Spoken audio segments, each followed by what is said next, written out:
अस्सलाम वालेकुम, मैं हूं अलीना फारूक शेख। 15 अक्टूबर आपको पता है, अब जो आने वाला हफ़्ता है 12 से 15 अक्टूबर, उसमें इस्लामाबाद में शंघाई ताउन तंजीम का इजलास होना है, जिसमें 12 ममालिक के जो सदूर हैं, वज़राए आज़म हैं और कुछ ममालिक के जो हाई लेवल डेलीगेशंस हैं, उन्होंने आना है। इसके लिए पूरे शहर को बंद किया हुआ है, लॉकडाउन की वहाँ पर सूरत हाल है, आम शहरियों को वहाँ पर निकलने की इजाज़त नहीं है। लेकिन ऐसे में पाकिस्तान तहरीक इंसाफ ने गुज़श्ता रोज़ ऐलान किया है कि वो 15 अक्टूबर एंड जिस दिन मेन डे है इजलास का, उस दिन डी चौक पहुंचेंगे और डी चौक में एहतजाज करेंगे। ये बताया गया है कि इमरान खान तक, क्योंकि अडियाला जेल में उनके कारकुनान जो रहनुमा हैं पार्टी के, उनकी रसाई नहीं दी जा रही, मुलाकातें नहीं करवाई जा रही, सेहत से मुतल्लिक़ काफ़ी खदशात हैं, तो इसलिए ये एहतजाज किया जा रहा है। हमाद अज़हर साहब ने आगे बढ़कर ये कहा कि फ़ौरी तौर पर रसाई दी जाए खान साहब तक, वरना एहतजाज करेंगे।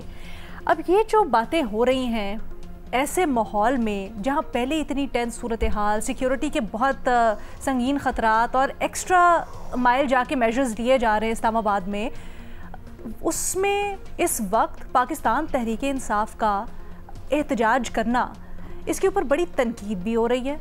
ये कहा जा रहा है ख़ास तौर पे हुकूमती शख्सियात की तरफ से कि ना सिर्फ ये गलत कॉल है पाकिस्तान तहरीक इंसाफ की, बल्कि इसको तो मुल्क दुश्मनी करार दिया जा रहा है। ये भी कहा जा रहा है कि पूरी ताकत से मुकाबला करेंगे अगर इन लोगों ने एहतजाज किया तो। लेकिन उमर अयूब साहब ये कहते हैं कि एहतजाज तो हमारा हक है, जिस तरह हुकूमत जुल्म और बर्बरियत कर रही है, ना हक चीज़ें हमारी पार्टी के ख़िलाफ़ और हमारे कायद के ख़िलाफ़ कर रही है, हम तो एहतजाज करेंगे। अज़मा बुखारी साहबा ने तो तनकीद करते हुए यहाँ तक कह दिया कि पाकिस्तान तहरीक इंसाफ का जो एहतजाज है वो रियासत के ख़िलाफ़ ऐलान जंग है। सवाल हमारा कुछ यूँ है कि क्या ये जो तनकीद हो रही है पाकिस्तान तहरीक इंसाफ की इस एहतजाज के ऊपर, वो दुरुस्त है? लेकिन हम इसका मुख्तलिफ ज़ावियों से जायज़ा लेंगे, ये हो क्यों रहा है, किस लिए हो रहा है, क्या ये दुरुस्त हिकमत अमली भी पाकिस्तान तहरीक इंसाफ की है या नहीं है, जिसके लिए हमें ज्वाइन कर रहे हैं फ़खर दुरानी साहब, इरशाद भट्टी साहब, बेनज़ीर शाह साहब और मज़हर अब्बास साहब भी हमारे साथ शामिल है। बेनज़ीर, आप सबसे पहले कहिएगा, क्या राय है आपकी? क्या आप समझती हैं पाकिस्तान तहरीक इंसाफ बड़ी तंग आई हुई है, और जिस तरह से उमर अयूब साहब गिला कर रहे हैं कि अब तो उनके कायद तक भी रसाई नहीं दी जा रही, मुलाकातें नहीं करवाई जा रही, तो उनका हक है, एहतजाज करना बनता है, ये उनका मौक़िफ़ दुरुस्त है? अलीना, नहीं, और जो तनकीद हो रही है मेरे ख्याल से बल्कि वो दुरुस्त है, क्योंकि पहले पीटीआई की ये शिकायत थी कि आईनी तरमीम के मामले में हमें एंगेज नहीं किया जा रहा, हमारे पास एक बहुत छोटी सी डेडलाइन है आईनी तरमीम 25 अक्टूबर से पहले, जिसमें हम एहतजाज करना चाहते हैं, प्रेशर डालना चाहते हैं। अब वो सारी बात ख़त्म हो गई है। अब हुकूमत ने एक पार्लिमानी कमेटी बना दी है, वहाँ पर आपकी नुमाइंदगी है, आपके जो भी आईनी तरमीम के हवाले से जो प्रपोजल्स हैं, सजेशंस हैं, शिकायत हैं, खदशे हैं, आप वहाँ जाके लेके जाएँ, वहाँ पे शोर मचाएं, बजाय इसके कि आप जाके डी चौक में बैठे। अच्छा, डी चौक में भी क्यों ऐलान किया गया, वो भी 15 अक्टूबर का?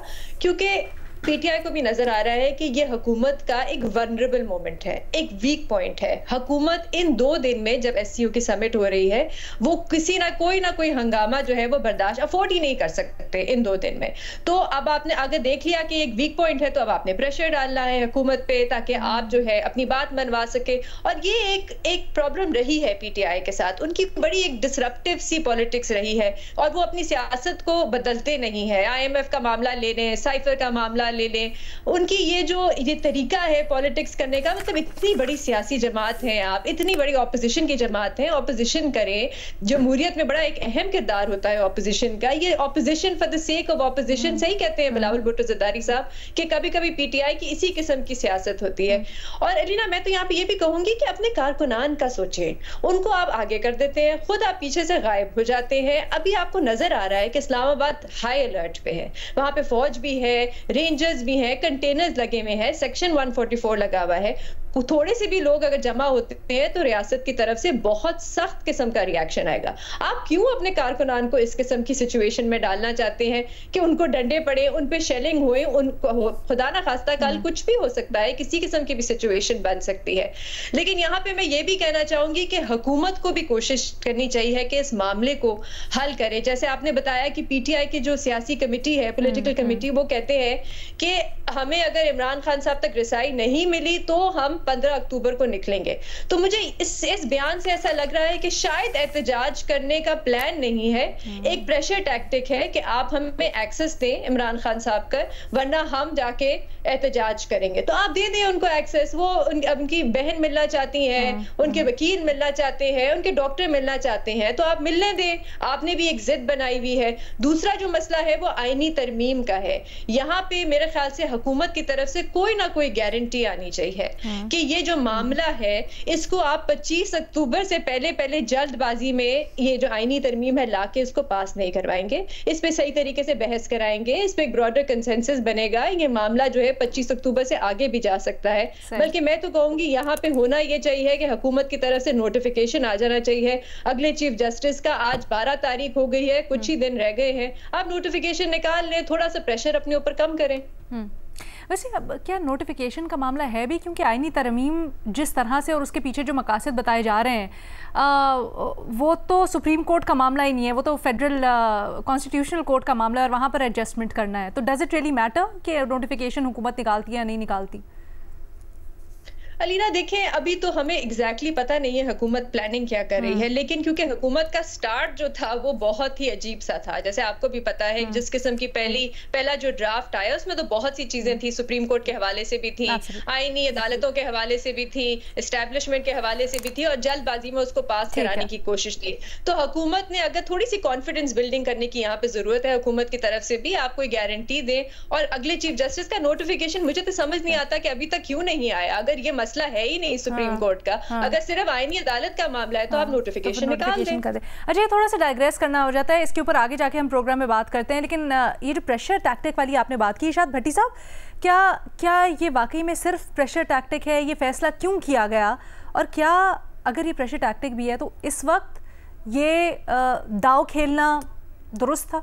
मैडम शेख, आपका सवाल बड़ा दिलचस्प है कि ये क्यों कॉल दी, लेकिन इस पर आने से पहले मैं हुकूमत से कहना चाहता हूँ कि ताकत के इस्तेमाल से गुरेज करें, बराए मेहरबानी ताकत का इस्तेमाल ना करें, इंगेज करें, बातचीत से मामला हल करें। 3.25 साल से आपने ताकत का हर जाविया इस्तेमाल कर लिया, एंड रिज़ल्ट क्या निकला? एंड रिज़ल्ट ये निकला कि आप आज उज़मा खान और रीमा खान से बारूदी मवाद बरामद करा रहे हैं और केपी हाउस जैसा बंद करने का जो मज़का खेज़ फ़ैसला कर रहे हैं। तो अगर इमरान खान से उनके डॉक्टर की मुलाकात करवा दें तो कोई हर्ज नहीं है, बाकी मुलाकातें ना करवाएं, उनकी डॉक्टर की मुलाकात करवा दें, कोई हर्ज नहीं। अब आ जाएं इस सवाल पर मैडम शेख। मुझे लगता है ये 3 चीज़ें मुझे समझ आती हैं। पहली कि जो कुछ पाकिस्तान तहरीक इंसाफ के साथ हुआ और ख़ास तौर पर डी चौक में हुआ, ये उसका रद्द अमल है, या पाकिस्तान तहरीक इंसाफ ट्रैप में आ गई है, या जो पाकिस्तान तहरीक इंसाफ के रॉन्ग नंबर्स हैं और ब्रूटस हैं वो जीत रहे हैं और पाकिस्तान तहरीक इंसाफ हार रही है। पहले बात, लेकिन तीनों सूरतों में जो तनकीद उन पर हो रही है और जो उन्होंने कॉल दी है ये गलत है, और उन पर जो तनकीद हो रही है वो दुरुस्त है। पहले बात कर लेते हैं कि ये जो अमल का रद्द अमल है, पाकिस्तान तहरीक इंसाफ से कहना है कि ये आपका एक बेवकूफ़ाना फ़ैसला है, एक अकल से आरी फ़ैसला है, ये पागलपन है। कभी तहरीक इंसाफ ने ये सोचा है कि सिविल नाफरमानी की कॉल देकर माजी में क्या मिला उनको? इस्लामाबाद लॉकडाउन के फ़ैसले से क्या मिला? तहरीक अदम एतमाद के बाद कौमी असम्बली से निकलने और अपनी केपी और पंजाब की हुकूमतें तोड़ने से क्या मिला उन्हें? मीर जाफ़र मीर सादिक से 9 मई तक फ़ौज से लड़कर क्या मिला? मुल्क टुकड़े हो जाएगा, फ़ौज टूट जाएगी, एटमी सलाहियत कंप्रोमाइज़ हो जाएगी, इन जैसे बयानों से क्या मिला?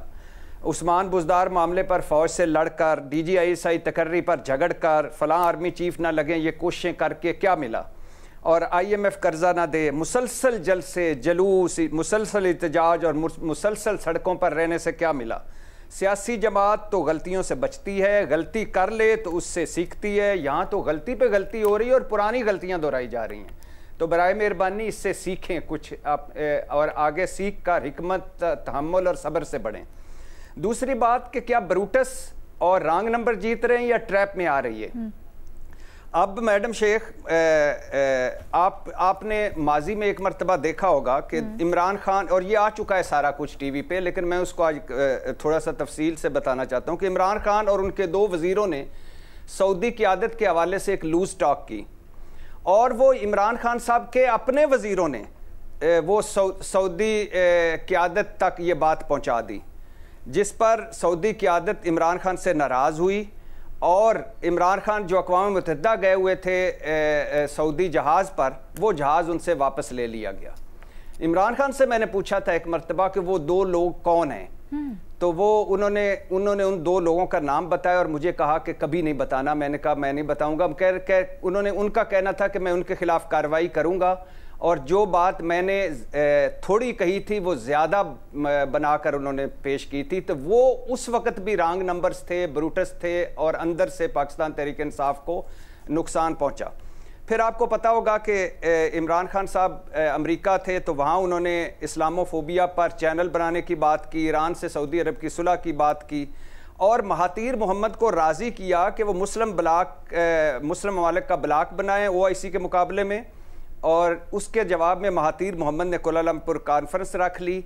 और ब्रूटस पाकिस्तान तहरीक इंसाफ के दो और लोग, जो इमरान खान साहब ने बाद में बताया कि इन लोगों ने ये सारा खेल खेला, वो उन्होंने फिर आगे जाके बात की। सऊदी अरब का दबाव पड़ा, इमरान खान नहीं गए मलेशिया, और बाद में तैयब उर्दवान को इमरान खान साहब ने नहीं बताया था, उनके साथ एक वज़ीर ने बैठे हुए बताया, जो उन्होंने आगे बता दिया, और सऊदी अरब भी नाराज़ हो गया। मतलब मलेशिया नहीं गए तो मलेशिया नाराज़, सऊदी अरब की बात की तो सऊदी अरब नाराज़।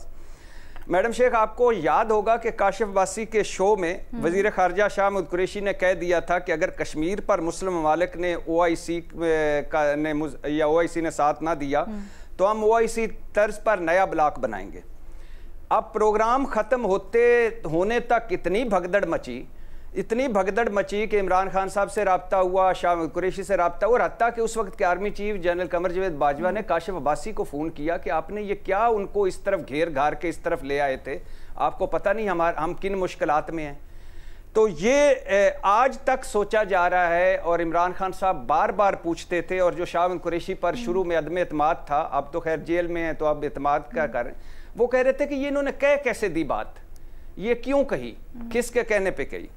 और फिर अभी कल शेर अफजल मरवत मैडम शेख, जिन्होंने कहा कि रजीम चेंज में सऊदी अरब भी शामिल है, इस पर इमरान खान गुस्से में आए और उन्होंने उनको निकाला, और फिर उसके बाद बड़ी मुश्किल से उनकी वापसी हुई। अब मैडम शेख, आपको पता है कि ये इमरान खान का फैसला नहीं है, इनसे कोई राब्ता नहीं है, ये PTI सियासी कमेटी का फैसला है, और इससे पहले सुना जा रहा है कि PTI में रॉन्ग नंबर्स और ब्रूटस घुसा दिए गए हैं, और सुना जा रहा था कि PTI का हाल करना है हमने इल्ताफ़ हुसैन की MQM वाला, सुना जा रहा था कि माइनस इमरान PTI होनी चाहिए, PTI पर पाबंदी लगाने की बातें, ये इंतशारी टोला है, मुल्क दुश्मन है, ये आलाकार हैं दुश्मनों के। ये फैसला जो 15 अक्टूबर का है, ये फैसला सपोर्ट करता है इन सारी चीज़ों को। अब ये PTI हार्ड लाइनर्स का फैसला है और रद्द अमल का फैसला है, या PTI ट्रैप में आ गई है, या PTI में ब्रूटस और रॉन्ग नंबर्स आ गए हैं, ये बड़ी जल्द पता चल जाएगा, क्योंकि इस पर भी PTI के जो कुछ लोग हैं वो उस सियासी कमेटी के मिनट्स मंगवा कर बैठे हुए हैं कि ये बाहर के दो बंदों के अलावा जो PTI के बाहर के लोग हैं, बाकी किन किन ने क्या क्या बातें की, और वो उससे पहले कहाँ थे और क्या क्या कर रहे थे। तो और ये मैं बेनज़ीर की बात को इसको भी सेकंड ज़रूर करूँगा कि ये ब्लफ गेम है कि अब हुकूमत कोई अफोर्ड नहीं कर सकती एहतजाज, लिहाजा कम अज़ कम हमारी इमरान खान तक रसाई हो जाए ये कॉल देने से, और मुझे लगता है कि PTI ये कॉल वापस ले लेगी। बहरहाल जो भी हो, PTI को फैसला वापस लेना चाहिए, मगर ये सिर्फ कोई एक एंगल का फैसला नहीं है, इसमें काफ़ी एंगल हैं, और ये जल्द पता चलेगा कि इसका जो मेन इसका मरकज़ी किरदार है वो कौन है। फ़खर, आपको लगता है ये ऐसा ही है कि कोई साजिशी हैं जो कि पाकिस्तान तहरीक इंसाफ में बैठे हैं और उन्होंने ये पार्टी को तोड़ने के लिए या उनके खिलाफ एक महाज बनाने के लिए फ़ैसला करवाया है या किया है, या प्रेशर करके जो भी, या फिर ये सिर्फ फेस सेविंग है जो अब PTI कर रही है क्योंकि उनको पता रिएक्शन कैसा है? अलीना, हमें ये जो भट्टी साहब ने बात की है और जो आप पूछ रही हैं कि क्या वाकई ये पीटीआई के ख़िलाफ़ कोई साजिश हो रही है, अंदर से कोई लोग हैं मिले हुए हैं जो पीटीआई को पाबंदी लगाने या इमरान खान के ऊपर मज़ीद मुश्किलात के लिए ये किया जा रहा है, तो मैं समझता हूँ कि इसके लिए हमें पहले माजी को देखना होगा कि इमरान खान का जो कंडक्ट है बतौर एक पॉलिटिशियन के वो कैसा रहा है। उनकी पूरी आप सियासत उठा के देख लें, वो एहतजाज, इंतशार और ये जो जिस तरह के वो करते आ रहे हैं या आज भी उन्होंने जिस तरह कॉल दी है, उनकी सियासत ही टोटल इसी के ऊपर डिपेंड करती है और इसी को ही इनका वर्कर और सपोर्टर हमेशा से पसंद करता है, क्योंकि स्टेटस को के ख़िलाफ़ वो हमेशा ये समझते हैं कि जितना आप अग्रेसिव हो के अपना स्टैंड लेंगे उतना ही आप ज़्यादा कामयाब होंगे और पब्लिक को अट्रैक्ट करेंगे। यही वो वजह है कि 2014 में जब चाइनीज़ सदर आ रहा था, उस टाइम इन्होंने 126 दिन धरना दे के रखा। वो जो चाइनीज़ सदर का दौरा था वो कैंसिल करना पड़ा। उसके बाद देखें तो 2016 में एक कॉन्फ्रेंस होनी थी OIC की, यहाँ पे जो साइंस एंड टेक्नोलॉजी के हवाले से। आपको याद होगा कि उन दिनों एक बड़ा एक स्कैंडल भी चला था कि पता नहीं कितनी बुलेट प्रूफ जो है मर्सिडीज़ गाड़ियाँ मंगवाई गई थी हुकूमत की तरफ से। वो तमाम उन जो सरबराह ने मुमलिकत थे उनके लिए मंगवाई गई थी, उनके प्रोटोकॉल के लिए। उनकी जो एम्बेसीज थी वहाँ से यहाँ से रिपोर्ट गई कि यहाँ पे हालात अच्छे नहीं है, पॉलिटिकल इंस्टेबिलिटी है, तो इसलिए ये जो OIC का वो जो मूड था या समिट था वो कैंसिल करना पड़ा। तो ये फिर उसके बाद अब ये जो एक पाकिस्तान में 1974 के बाद कोई इस तरह का इस लेवल का बड़ा जो एक समिट है या इवेंट है, ये पहली दफ़ा ऐसा हो रहा है कि 15 या 12 ममालिक के सरबराहान हुकूमत और बाकी जो वज़राए ख़ारजा या मुख्तलिफ वज़रा आ रहे हैं। ये फर्स्ट टाइम पाकिस्तान में इतना बड़ा इवेंट हो रहा है, तो ये एक्सपेक्टेड था कि इमरान खान जिस तरह बेनज़ीर कह रही थी कि ये मैक्सिमम बारगेन के लिए, क्योंकि हुकूमत का ये एक वीक पॉइंट है, इस टाइम कोई अफोर्ड नहीं कर सकती कोई एहतजाज को या इस तरह के जो इंतशार की जो सियासत है, तो इमरान खान ने ये इसको यूज़ करना ही करना था इस इवेंट को अपनी जो मैक्सिमम बारगेनिंग है उसके लिए। ये जब पहली दफ़ा इन्होंने जो आईनी तरमीम के लिए एक बहाना बना के कि आप इसको जब तक पोस्टपोन नहीं करती हुकूमत, हम D चौक के ऊपर चढ़ाई करेंगे, एहतजाज करेंगे, उस टाइम भी हुकूमत ने कहा कि ये शंघाई समिट हो जाए उसके बाद वो कर लिया जाएगा। तो मौलाना फजलुर रहमान की शायद जो एक दी गई थी, सजेशन दी गई थी, वो कॉल ऑफ कर दी गई जो आईनी तरमीम थी। उसके बाद भी आपने ये जो इमरान खान है उनके लिए इन्होंने अपना कोई एक बहाना बना लिया कि हमने हर सूरत D चौक पहुंचना है। और ये जो एहतजाज का था, ये आज भी अगर ये हुकूमत एक्सेस भी दे दे इमरान खान को अडियाला जेल में, उनके डॉक्टर को, उनकी बहन को या किसी भी लीडर को, तो ये फिर कोई और बहाना बना के ये मैक्सिमम इसके लिए जो है वो अपनी पॉलिटिकल गेन करने के लिए ये फिर कोई बहाना बना लेंगे। और जब तक ये 16 तक हमेशा ये हुकूमत को ब्लैकमेल इस तरह करते रहेंगे। आप इमरान खान की पूरी सियासत उठा के देख लें। जहां तक बात है कि क्या ये इनको कॉल देनी चाहिए थी और क्या वाकई ये इमरान खान के साथ मुलाकात जो है हुकूमत ने जानबूझ के बंद की है, तो उसके लिए आपको एहतसाब अदालत में जो पीटीआई की लीगल टीम है, इनका जो केस चल रहा था 190 मिलियन पाउंड वाला, उसकी एक एप्लीकेशन उठा के देख लें जिसमें इन्होंने खुद जो है एडजर्नमेंट का वो ये दरख्वास्त दी है कि जो सिक्योरिटी सूरत हाल है 15, 16, 17 जो 14, 15, 16 अक्टूबर को शंघाई ताउन की वजह से, सिक्योरिटी की वजह से हमारी लीगल टीम्स नहीं पहुंच सकेंगी, हम प्रॉपरली तैयारी नहीं कर सकेंगे, इसलिए आप एडजर्न कर लें और 17 के बाद किसी तारीख को वो कर लें। तो ये इनकी लीगल टीम को भी पहले से पता है कि जो सिक्योरिटी के खदशात हैं, हाई अलर्ट होगी सिक्योरिटी, उनकी जो ट्रैवलिंग है अडियाला जेल के लिए वो मुमकिन नहीं होगी, ये सारी चीज़ें ये जानते हैं। उसके बावजूद इनको एक रीज़न चाहिए सिर्फ इसलिए कि ये जो एक बड़ा इवेंट हो रहा है उसमें कोई बदमज़गी फैलाने के लिए, ताकि इमरान खान को जो एक अटेंशन है ना सिर्फ यहाँ पे पाकिस्तान में, क्योंकि 200 से ज़्यादा जो इंटरनेशनल मीडिया के अराकीन भी आएंगे, पूरी इंटरनेशनल इसकी कवरेज होगी। इमरान खान चाहता है कि मैक्सिमम उनकी जो पार्टी है कवरेज मिले, उनका जो इशू है या कॉज है उसको मैक्सिमम कवरेज मिले। ये इन्होंने कोई ना कोई इस तरह का जो इंतशार पसंद या जो इस तरह का कोई ना कोई वो वाक़या करना है। तो मैं ये समझता हूँ कि ये बाकी जो रीज़न दी जा रही है कि इमरान खान को एक्सेस ना दी गई तो हमने वो करना है, ये सिर्फ बिला जवाज़ हैं। असल में तो इनकी अपनी लीगल टीम ने भी ये कहा हुआ है कि हम ये इन दिनों में कोई वो नहीं होनी चाहिए, समातें भी नहीं होनी चाहिए। अच्छा, इसके ऊपर तो आगे जाके बात करते हैं, बट ये वाली जो चीज़ है ना कि अटेंशन सीख करना चाहते हैं अपने कॉज के लिए, अपनी पार्टी की तरफ, उस वक्त जब सारे मीडिया की, इंटरनेशनल मीडिया की भी अटेंशन पाकिस्तान के ऊपर है, क्या वाकई में ऐसा है? ये दाव खेलने से तहरीक इंसाफ को फ़ायदा होगा या फिर नुकसान? एक छोटी सी ब्रेक लेते हैं, फिर मज़हर अब्बास आपसे बात करेंगे। Welcome back. हम बात करें पाकिस्तान तहरीक इंसाफ ने जो SCO इजलास वाले दिन यानी 15 अक्टूबर को डी चौक जाने की कॉल दे रखी है, एहतजाज का ऐलान किया है। मसर अब्बास साहब, ये भी कहा गया ब्रेक से पहले कि ब्लफ प्रेशर टैक्टिक हो सकता है, विच मेक सेंस। फिर ये भी राय आई कि ये कोई साजिश पार्टी के अंदर से ही की जा रही है, और ये भी कि अटेंशन सीकिंग ये एक चाल हो सकती है। जो भी है, क्या ये पाकिस्तान तहरीक इंसाफ को, क्या उसकी सीनियर लीडरशिप को होने देना चाहिए था? देखिए, तहरीक इंसाफ को इस पूरी स्ट्रैटेजी को रिविजिट करना चाहिए। ये बहुत गलत फैसला होगा अगर उन्होंने ऐसा किया और उस दिन कुछ इस तरह की एक्टिविटीज़ हुई, कुछ इस तरह की, चाहे आउटस्कर्ट्स में ही हो जाएं इस्लामाबाद के, चाहे फैज़ाबाद की तरफ हो जाएं या पिंडी की तरफ हो जाएं, लेकिन उस दिन अमन व अमान की सूरत हाल अगर बिगड़ती है तो तहरीक इंसाफ को सियासी तौर पे बहुत नुकसान होगा उसका, और अदरवाइज़ भी जो इमेज है जो है वो गलत जाएगा, मैसेज है वो गलत जाएगा। देखिए, तहरीक इंसाफ के दोस्तों को ये देखना चाहिए कि अभी फ़खर ने बात की 74 के बाद ये बड़ी कॉन्फ्रेंस हो रही है, उसके बीच में भी कुछ हुई, लेकिन इतनी बड़ी कॉन्फ्रेंस 74 को आप उठा लें, 74 उठा लें, 73 उठा लें, 72 उठा लें। पीपल्स पार्टी और उस वक्त की अपोजिशन के दरमियान सख्त तनाव था। जुल्फ़िकार अली भुट्टो पे बांग्लादेश को तोड़ने के इल्ज़ामात थे, हर तरह की चीज़ें भुट्टो के ऊपर लग रही थी। लेकिन फिर अपोजिशन को इंगेज कैसे किया गया? अपोजिशन को इंगेज किया गया, अपोजिशन साथ बैठी, उसने पहले अबूरी आइन बनाया, फिर 1973 का मुत्तफ़िक़ा आइन बनाया। उसके बाद जब जुल्फ़िकार अली भुट्टो शिमला जा रहे थे तो पूरी अपोजिशन ने और पूरी पार्लियामेंट ने उन्हें एतमाद के साथ शिमला भेजा। फिर इस्लामी सरबराह कॉन्फ्रेंस हुई, पूरी इस्लामी सरबराह कॉन्फ्रेंस हुई, कोई भी अपोजिशन का उस पूरे दौरानिए में कहीं एहतजाज हमें नज़र नहीं आता उसके अंदर। ये जो चीज़ है, ये शंघाई कॉन्फ्रेंस जो है, ये कोई किसी एक पार्टी और एक उसका मसला नहीं है।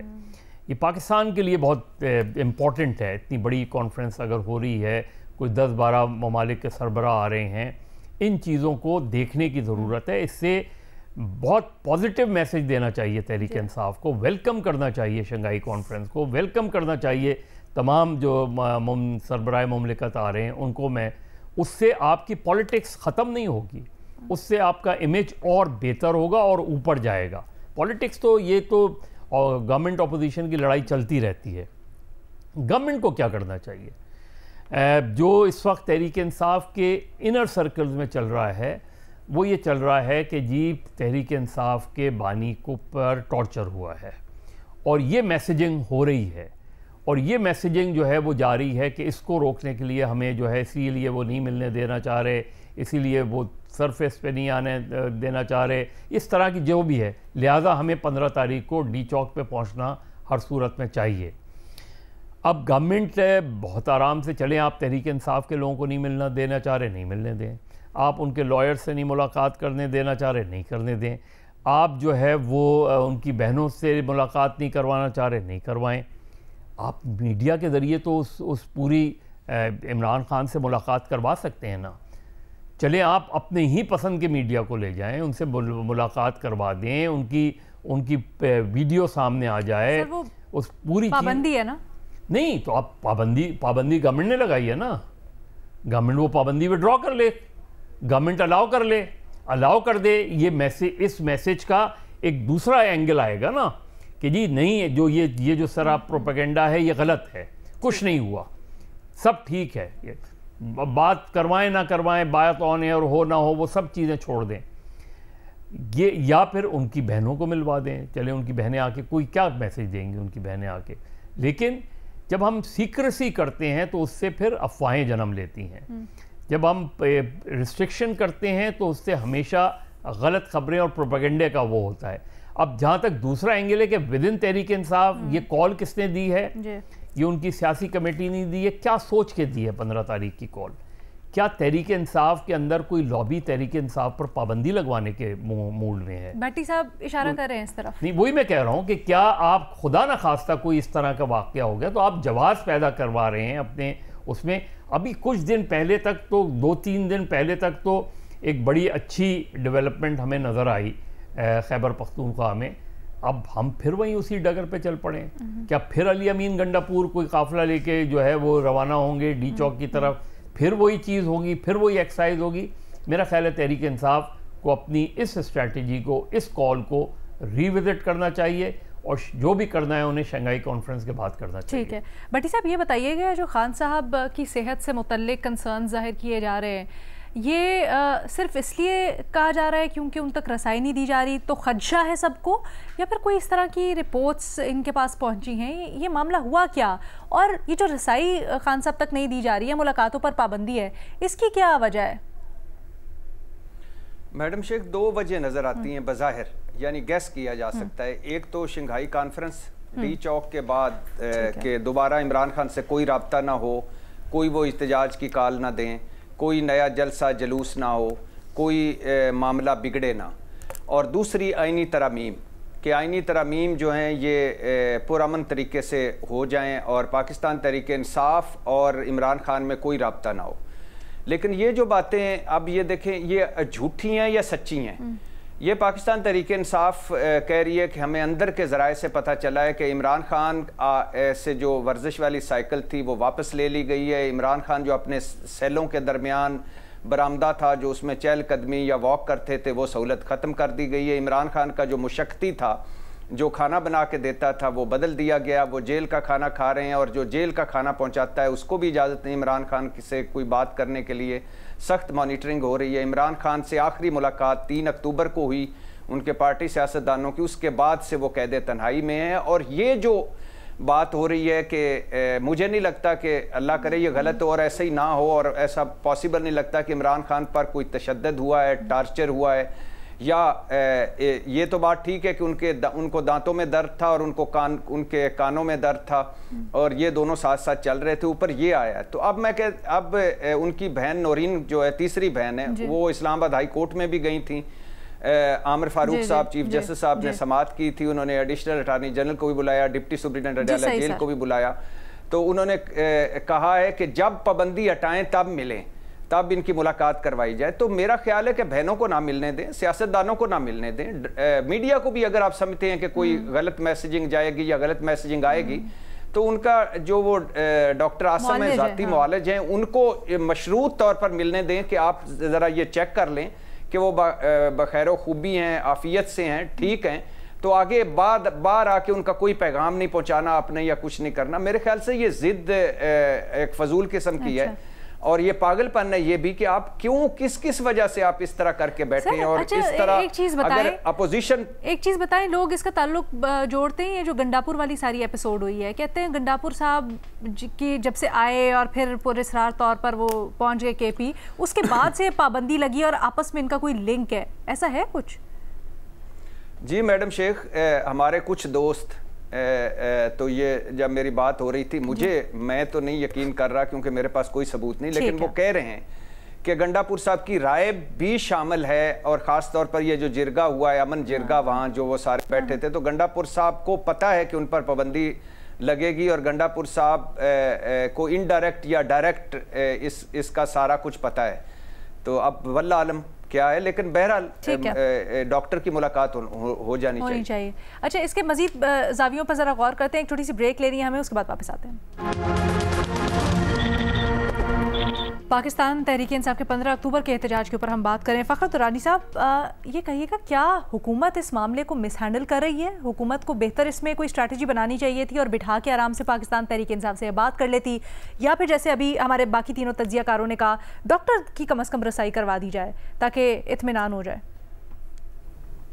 अलीना, पहली बात तो ये कि ये जो डिस्कशन हो रही है उसमें ये एक जो अंदिया मिल रहा है कि ये जो एहतजाज की कॉल है ये इमरान खान की नहीं है, ये कुछ ब्रूटस हैं जो कि पीटीआई के ऊपर पाबंदी लगवाना चाहते हैं, ये उनकी कारस्तानी हो सकती है। मैं 100% आप भी यही समझता हूँ कि ये सारा कुछ जो स्ट्रेटजी है या प्लानिंग है ये इमरान खान की है। तहरीक इंसाफ की कोई सियासी कमेटी हो, कुछ भी हो, कोर कमेटी हो, वो इमरान खान के इशारे के बगैर कभी कुछ नहीं करती। ये सारा पहले से ही प्री प्लान्ड होता है कि ये 3 को ये हुआ है तो इनको तो पता है कि शंघाई ताउन तंजीम कब होनी है, और पूरा ये प्लानिंग अब भी मैं ये समझता हूँ कि ये सारा कुछ इमरान खान की तरफ से दिया गया है। जहाँ तक बात है कि ये क्या जो हुकूमत इसको मिस हैंडल कर रही है, देखें, और मज़र साहब कह रहे हैं कि मीडिया को एक्सेस दे दें। मुझे ये बताएं कि इससे पहले साबिक वज़राए आज़म के ऊपर जो जब वो जेल में होते थे उनकी जो बयानात के ऊपर पाबंदियाँ लगाई जाती थी, सब कुछ हो जाता था।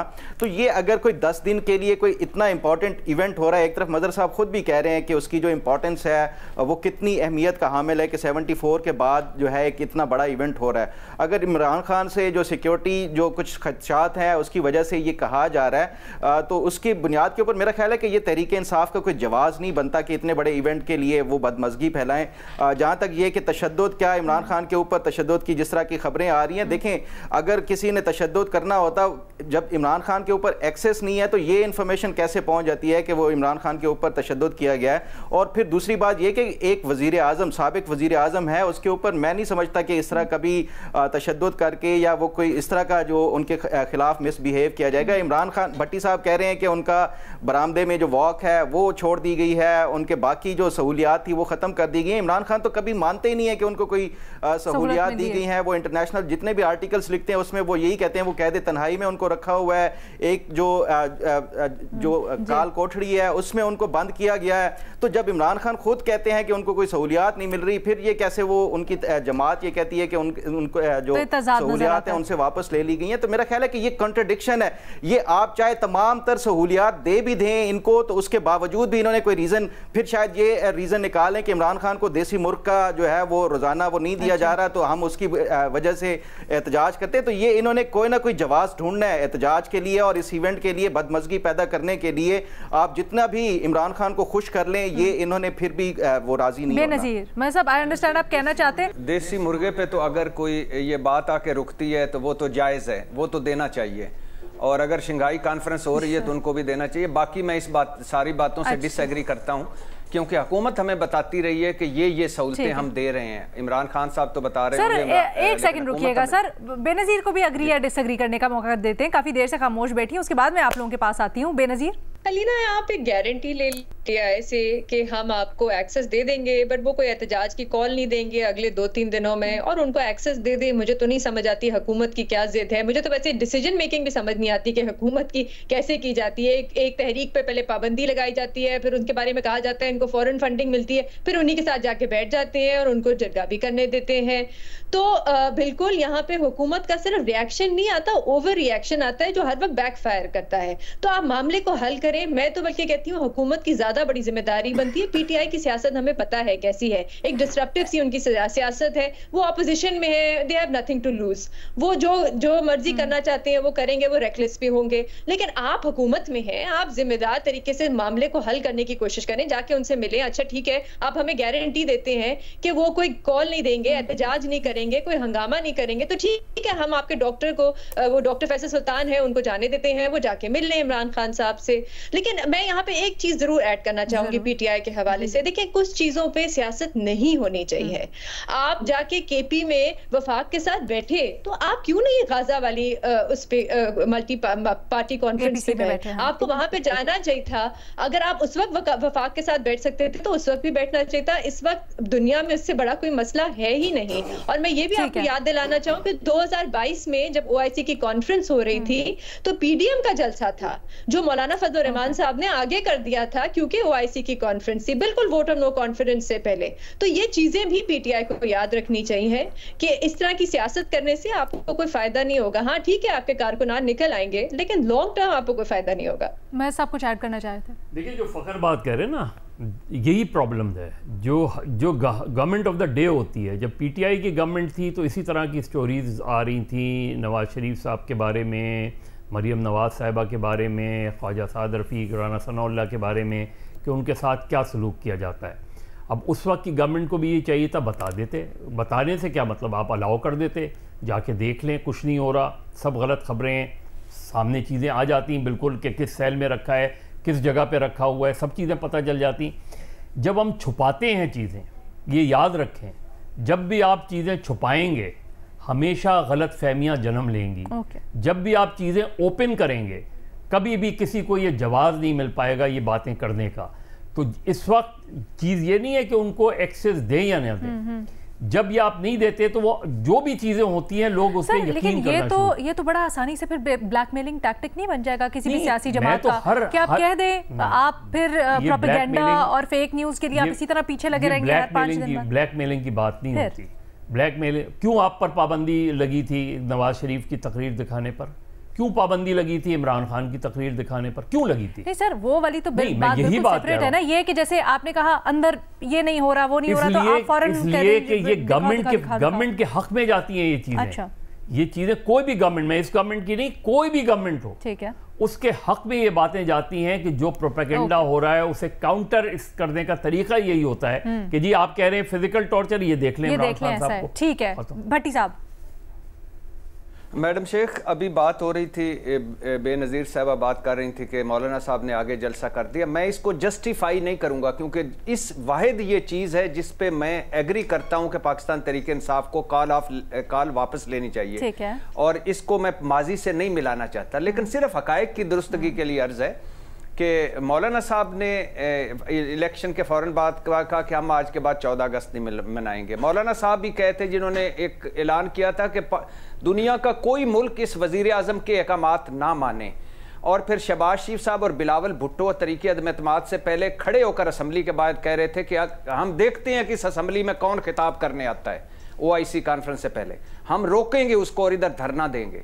लेकिन मैं कहता हूं वो भी गलत था, ये भी गलत है। ये वाहिद मसला है जो मेरा मुल्क जहां मेरा आता है, पाकिस्तान आता है, वहां कोई नहीं होता। ठीक है सर, कोई पाकिस्तान सर जरा जल्दी से ये भी बता दें, उमर अयूब साहब ने कहा अगर रसाई दे दी जाती है तो एहतजाज कॉल ऑफ कर देंगे। क्या आपको लगता है तहरीक इंसाफ संजीदा है, 15 तारीख को नहीं एहतजाज होगा अगर कोई इंगेजमेंट हो जाती है तो?